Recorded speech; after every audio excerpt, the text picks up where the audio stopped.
Hoje nós celebramos o domingo de Páscoa, domingo que diria que ali o final dessa celebração, né, que começa na sexta-feira da paixão de Cristo, o dia em que o nosso Senhor Jesus foi crucificado, né? Eu queria hoje que a gente pudesse recordar um pouco sobre o que é a Páscoa, né? Eu sei que talvez você saiba sobre o que significa Páscoa, mas não custa a gente relembrar um pouco, né? Essa palavra Páscoa, ela é muito interessante. Ela é uma palavra que ela passa por diversas línguas até ela chegar a esse nome como nós conhecemos, né? Porque ela vem, na realidade, da língua hebraica, uma palavra que é Pessá. E essa palavra Pessá significa passagem, né? Mas da língua hebraica se passa para o latim, que vira Páscoa, e aí vira a Páscoa como nós conhecemos. Mas então, a Páscoa ela surge, né, na realidade, no povo de Israel. Deus instaura a Páscoa para aquele povo no momento onde ele vai remir o povo do Egito, né?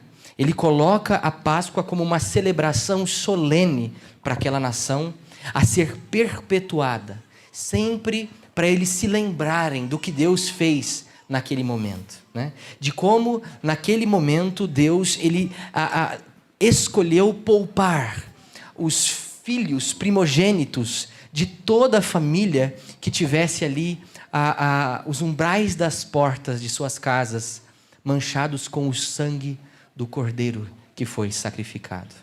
Eles fizeram isso naquele momento e deveriam fazer isso todos os anos que iriam se seguir.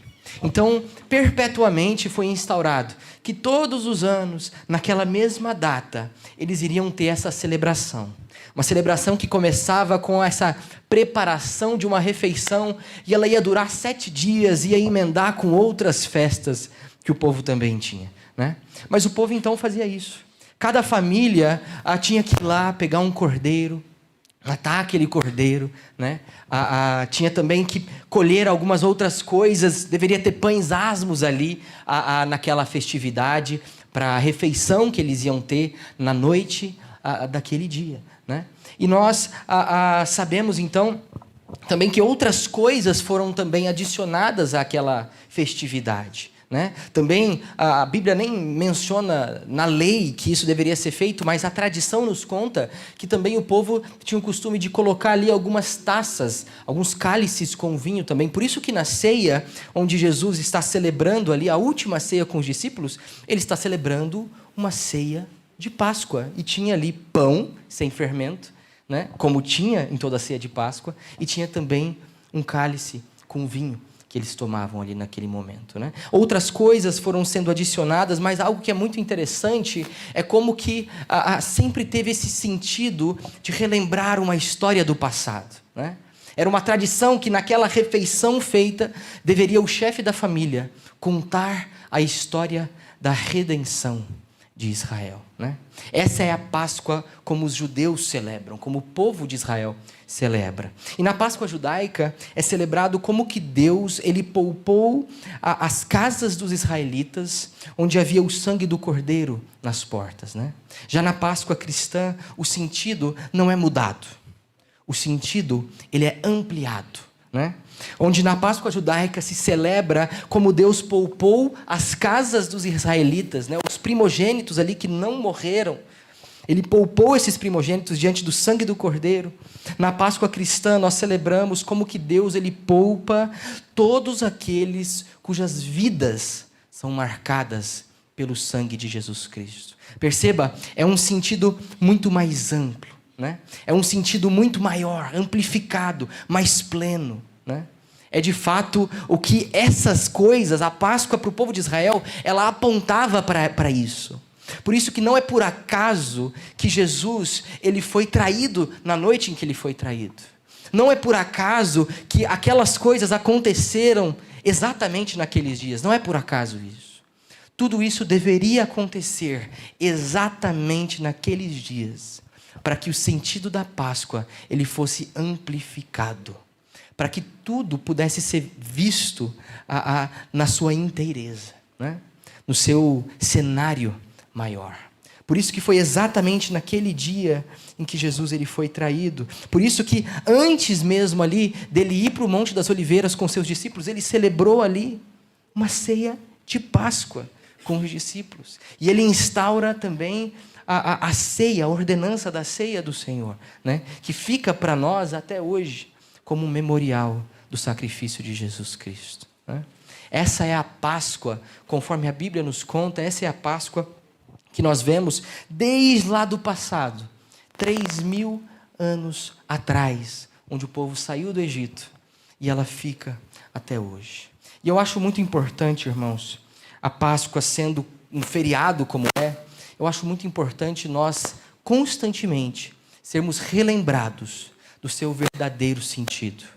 Nós constantemente sermos relembrados do que a Páscoa de fato tem a ver. Porque como ela se torna um feriado, né, muitas outras coisas acabam entrando nisso aqui. A gente aproveita para encaixar uma série de outras tradições das nossas famílias, tradições dos nossos antepassados, coisas que nós queremos instaurar, né? Eu, com a minha família, por exemplo, eu gosto de, na Páscoa, fazer os nossos ovos, né? Não fizemos, não abemos tempo esse ano. Mas é uma tradição que a gente quer colocar e a gente faz essas coisas, né? A gente gosta de colocar essas tradições para ter um tempo gostoso com a família, para ter coisas ali para serem perpetuadas. Mas o risco de nós fazermos isso é quando nós não relembramos de fato o que esse feriado, que é a Páscoa, tem a ver de verdade. O que significa Páscoa de verdade. Eu queria que hoje, nessa noite, nós olhássemos para um texto do apóstolo Paulo, onde ele fala a respeito da ceia do Senhor, que foi a ceia celebrada, uma ceia de Páscoa, onde começou a ceia do Senhor. E eu queria pegar esse texto e que nós analisássemos e pudéssemos ver o que a Páscoa tem a ver de fato, né? Então, abra sua Bíblia lá em 1 Coríntios, capítulo 11, o versículo 26. Esse será o texto da nossa reflexão, nossa meditação nessa noite. 1 Coríntios, capítulo 11, o versículo 26 apenas nós vamos meditar. Está sendo projetado aqui o texto. É um microfone? É o jeito que eu estou segurando aqui? Vou segurar mais para cima? Ah, beleza.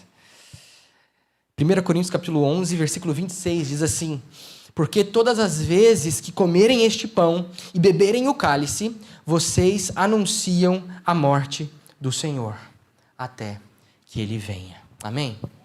Quero te convidar a baixar sua cabeça. Vamos orar nesse momento. Senhor nosso Deus, nosso Pai, nós estamos aqui reunidos diante da Tua Palavra e queremos pedir que o Senhor nos conduza nesse momento aqui, nessa noite, ó Pai. Que o Teu Santo Espírito possa falar aos nossos corações, que o Teu Santo Espírito, ó Deus, possa agir nesse momento, ó Pai, que nós possamos ouvir somente aquilo que é da Tua Palavra, ó Deus. Que o Senhor fale conosco nessa noite. O Senhor faça isso apesar de mim mesmo. Em nome de Jesus que nós oramos, ó Deus. Amém. Amém.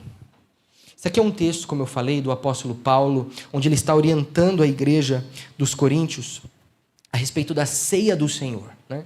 E a ceia do Senhor tem muito a ver com Páscoa, né? A ceia do Senhor, na realidade, ela foi instaurada durante uma ceia de Páscoa, como eu disse. E olhando aqui para essa orientação que Paulo dá para aquela igreja, onde ele quer corrigir a forma como a igreja em Corinto estava celebrando a ceia, nós podemos aprender muito sobre o sentido da Páscoa e o que a Páscoa de fato tem a ver. Então eu queria que nós analisássemos esse pequeno versículo nessa noite e pudéssemos responder a pergunta: Páscoa tem a ver com o que de verdade, né? São 3 coisinhas, 3 P's que eu queria que nós pensássemos aqui nessa noite. P de Páscoa, P dos pontos também, olha, fica fácil. Então, Páscoa tem a ver com o que, de fato?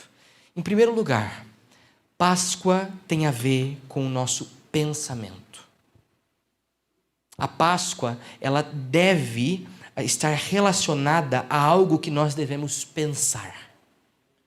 Nós precisamos pensar em algumas coisas quando chega esse feriado aqui, né? Quando chega essa época. Algumas coisas precisam ocupar o nosso pensamento. Algumas coisas precisam vir à nossa mente. Não pode ser um feriado impensado. Não pode ser uma data que nós simplesmente passamos por ela batido, né? Não pode ser. Ela precisa provocar alguns pensamentos na nossa mente, né?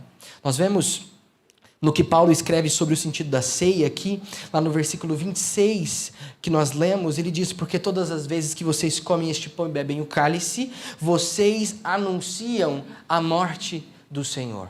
Eu quero te chamar a atenção para o que ele fala que nós anunciamos ao celebrarmos uma ceia. Nós estamos anunciando a morte de Jesus Cristo. Isso é um evento passado, é uma coisa que já aconteceu. É olhar para algo que já passou. E isso não é nada menos do que pensar no passado, né? É uma lembrança, uma memória. A ceia deve despertar em nossas mentes um pensamento naquilo que já aconteceu, que é a morte de Cristo. E da mesma forma, a Páscoa, ela também tem a ver com o pensamento. Quando a Páscoa chega, nós devemos pensar naquilo que aconteceu lá atrás. Nós devemos forçar nossa mente a pensar nessas coisas, a pensar na história. E eu acho muito interessante como que a Páscoa sempre foi assim. Não é uma coisa nova. A Páscoa ela foi instaurada por Deus para que ela fosse tida também como um memorial para aquele povo. Porque o povo, e não só o povo de Israel, mas as pessoas, elas esquecem do que acontece, né? O tempo passa e a gente esquece do que aconteceu. Deixa o tempo passar, a gente vai esquecer toda essa pandemia que a gente viveu, né? O tempo passa e as pessoas esquecem. Então Deus vai lá e coloca um memorial para aquele povo não se esquecer. E por isso que durante aquela celebração, durante aquela refeição que as famílias faziam, né, eles tinham ali também o costume de recitar a história da redenção. A família estava sentada no chão ali, numa mesa baixa, com o cordeiro, tinha também alfaces bravas, todas essas coisas tinham sentido para aguçar a memória daquele povo, né?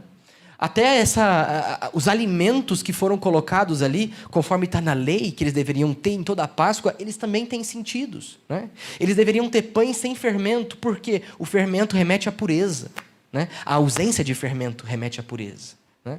Então os pães sem fermentos era para lembrar esse povo de permanecer puro. Eles deveriam ter alfaces bravas, que é um alface amargo. Por quê? Para eles se lembrarem de como é dura a vida no cativeiro, do amargor que era viver preso ali, escravo no Egito, né? Então tudo isso servia para aguçar a memória. Porque anos e anos à frente, pessoas que nem sequer viveram naquele cativeiro, que nem sequer viveram aquela dificuldade, poderiam se esquecer de tudo isso. Então deveria se lembrar de tudo. E também se recitava toda essa história, né? É como se a família tivesse sentada ali, dando risada, comendo isso e aquilo, e de repente vamos ter um momento sério, vamos lembrar de tudo aquilo que aconteceu, né? Isso é provocar o pensamento. E Páscoa tem a ver com isso. Agora a pergunta é: no que você pensa nessa Páscoa? Como eu falei, essa celebração ela começa meio que na sexta-feira, né? Na sexta-feira já é um dia já mais atípico, um dia onde nós nos lembramos do sacrifício de Cristo. Eu queria que você pensasse, o que ocupou o seu pensamento nesse final de semana? Durante esse feriado de Páscoa, durante essa festividade, o que esteve na sua mente? Porque às vezes a gente está tão entretido, tão ocupado no nosso dia a dia, que quando chega um feriado assim, a gente só pensa em planejar cada detalhe, né? Nós vamos sair para tal lugar, tal dia, nós vamos almoçar tal coisa com tal pessoa, né? Já vou deixar isso aqui, fazendo esse preparativo aqui um dia antes, para esse negócio ficar bem temperado, né? Muitas vezes a gente acaba entrando tanto e pensando em tudo, menos naquilo que de fato nós devemos pensar na Páscoa, né? A gente pensa em todos os detalhes, a gente pensa em cada mínima coisa daquele final de semana, né? Mas a gente acaba não pensando em tudo aquilo que aconteceu lá atrás.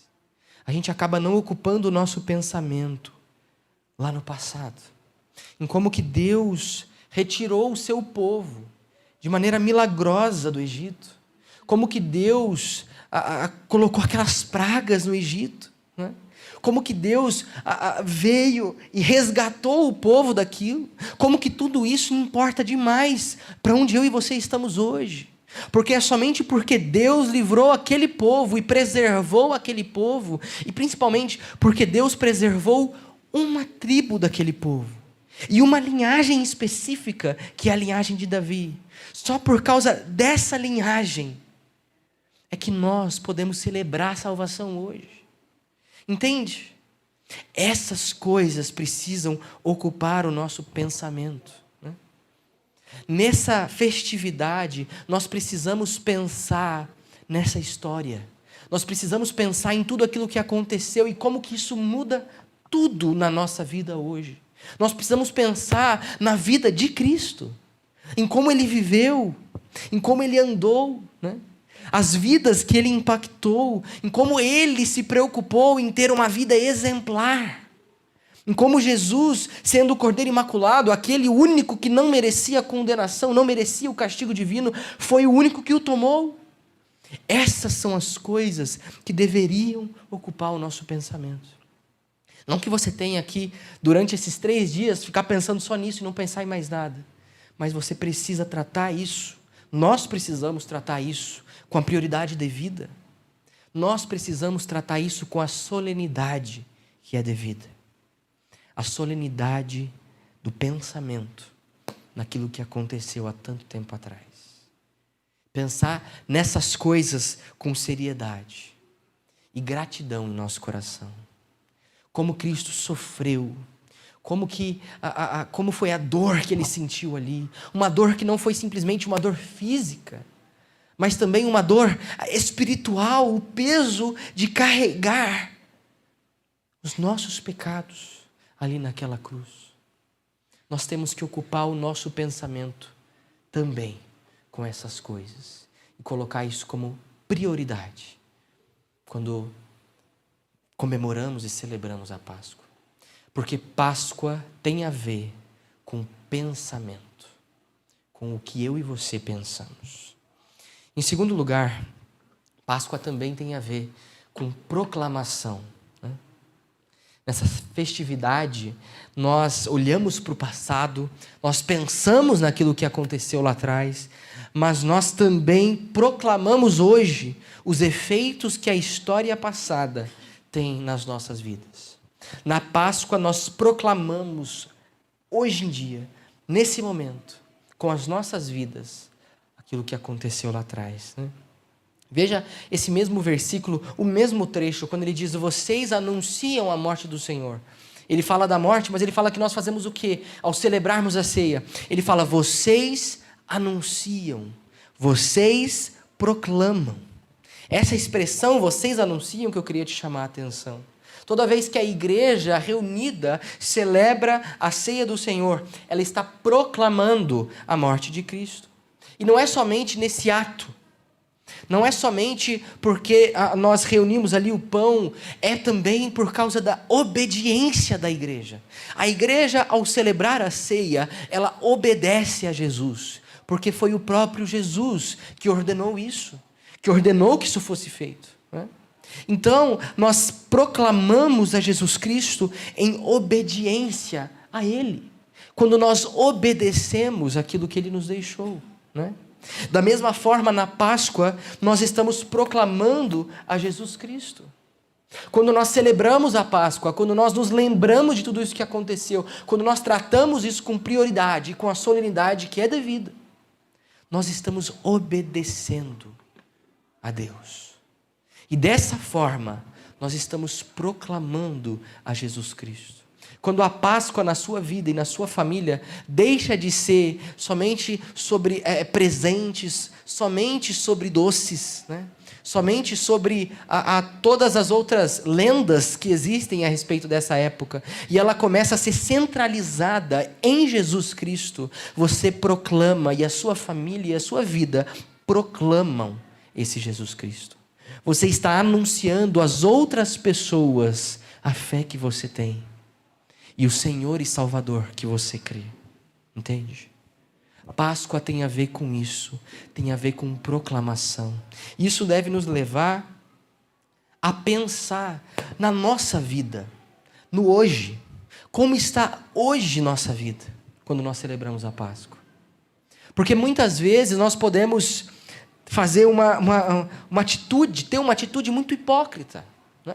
Onde nós podemos nos assentar à mesa com a nossa família, onde nós podemos fazer uma oração muito bonita e falar sobre Jesus ali, mostrar que nesse momento nós estamos nos lembrando do sacrifício de Cristo e de como que Ele fez isso, e fez aquilo, e fez aquilo e aquilo. Só que se nossa vida não é uma proclamação de Jesus Cristo, se a minha e a sua vida não proclama Jesus diariamente, do que adianta somente na Páscoa fazermos isso? Não adianta. A Páscoa deve ser um reflexo de uma proclamação diária, de uma proclamação que faz parte de quem nós somos, entende? Não pode ser uma coisa feita somente num dia, e aí a gente renova no ano que vem, e renova no outro, e renova no outro. Não pode ser assim. Tem que ser algo contínuo nas nossas vidas. A proclamação deve ser algo que nós vivemos diariamente. Devemos viver diariamente, constantemente, proclamando o nome do nosso Salvador, através de uma vida de obediência a Ele. Através de uma vida que glorifica Ele, através de uma vida que reflete a vida que Ele teve. Assim, eu e você vivemos proclamando o nosso Senhor Jesus Cristo até o dia da sua volta. Páscoa tem a ver com isso, tem a ver com proclamação. Na Páscoa nós proclamamos, mas nós também devemos ser desafiados a todos os dias vivermos proclamando e anunciando a morte do nosso Senhor, através de uma vida de obediência. Não adianta a gente viver como a gente quer e somente no dia da ceia a gente se arrepender. Somente quando a Páscoa chega, a gente, nossa, deixa eu pedir perdão por essas coisas aqui. Não adianta fazer isso. É muita hipocrisia viver dessa forma. Se nós de fato somos chamados cristãos, se de fato nosso Senhor, nosso Salvador é Jesus Cristo, se de fato é aquele que morreu por nós, em nosso lugar e em nosso favor, Jesus Cristo, nosso Senhor, nós não podemos proclamá-lo somente uma vez no mês. Nós não podemos proclamá-lo somente no mês de abril, quando chega a Páscoa. Nós não podemos proclamá-lo somente quando chega o domingo, que nós vamos à igreja. Nós devemos viver todos os dias proclamando, vivendo em obediência a Ele, vivendo como um reflexo do nosso Senhor. Páscoa tem a ver com isso, tem a ver com proclamação. E por fim, Páscoa também tem a ver com promessa. Aqui nós encerramos um ciclo que cobre toda a nossa noção de tempo, né? Porque nós vimos que Páscoa tem a ver com pensamento, que é quando nós olhamos para aquilo que já aconteceu, quando nós olhamos para o passado, né? Também vimos agora que Páscoa tem a ver com a proclamação, que fala a respeito da minha vida e a sua vida hoje, que é o presente. E Páscoa agora também tem a ver com promessa, que diz respeito da esperança que ela traz para o futuro, né? Veja lá no final do versículo 26, quando ele diz: vocês anunciam a morte do Senhor. Uma frase muito bonita que ele diz em seguida: até que Ele venha. Olha essa expressão final. Quando vocês comerem do pão, beberem do cálice, vocês anunciam a morte do Senhor, até que Ele venha. Essa expressão, ela dá uma espécie de prazo a essa celebração do memorial da ceia, né? Até quando que nós vamos celebrar? Até quando que a igreja vai celebrar esse memorial da ceia do Senhor? Até o dia da sua volta, da sua segunda vinda, né? E isso não dá somente prazo, mas isso também contém uma promessa. A promessa de que Ele vem. Jesus Cristo, Ele vem. Ele vai voltar, né?